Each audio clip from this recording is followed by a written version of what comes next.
My name is Ron McCallum and I'm a law teacher at the University of Sydney where I teach labour law. I've been totally blind since birth. My job has been for most of my life being a law teacher. That is, I lecture law students in employment law and administrative law. I lecture them at the University of Sydney. If anyone were to ask colleagues who I was, they'd say, Ron McCallum's that blind labour law academic.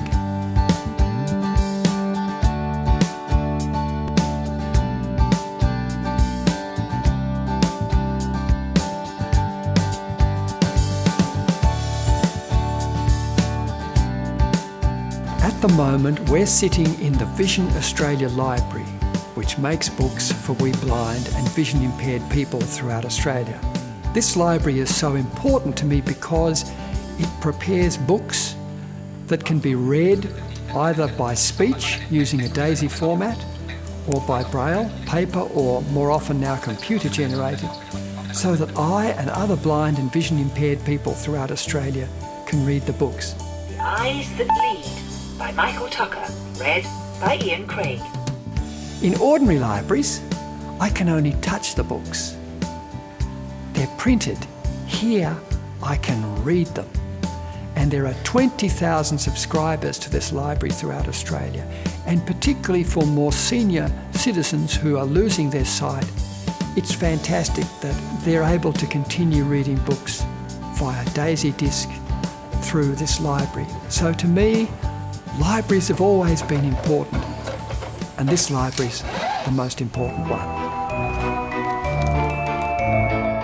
I get very passionate about blind children learning to read. And this is a room full of braille books and other goodies, so that if mum or dad come in with their small child, there's a place for the small child to see all the braille books and all the interesting things. The suitcase I'm going to talk about is part of the Felix Library for blind and vision impaired children, little ones. And so we send them a suitcase, and in it we'll have the storybook, and it'll have braille on it so they can read the braille. It will have a CD recording of the book so that they can listen to the book, and it will also have something about the book in the suitcase. So the book, There's a Sea in My Bedroom, has a shell, a real shell. The whole idea is to bring the books and bring braille and bring sound to our blind small ones, so that as they grow, they will learn to read in all the different mediums. It's like a seed. The case is like planting the seed that's going to help these children grow and become educated and become the professionals of tomorrow.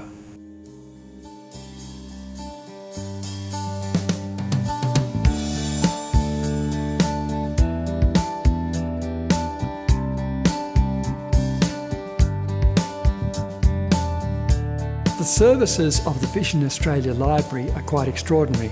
I love the newspaper and magazine service. Every morning when I get up and make a cup of tea, I race to my computer, go to the Vision Australia downloading system and download the Sydney Morning Herald and the Australian. I've got them on my little reader by about 5:45, and I read them with synthetic speech. I actually get my newspapers before my wife gets hers, and that gives me a great thrill. Second generation of military commission, which relies on statutory authority, unlike the first generation which was created under executive order. I can download magazines and books from the Vision Australia online library, and that's fantastic. I was very honoured to be nominated as Senior Australian for this year of 2011, although I must confess, being only 62, I found the word senior a little difficult to get used to. I regard where I am now as the wisdom end of the life spectrum. My message is simple. Disabilities can and do occur in all families. I want all my fellow Australians to give to all of we people with disabilities the same human rights and inherent dignity which most Australians take for granted. I want my fellow Australians to walk up and talk to we people with disabilities and to recognise we're part of the great family, the community, which is Australia. So being Senior Australian of the Year, this is a fantastic platform to put forward this view of equality which will benefit the whole of Australian society.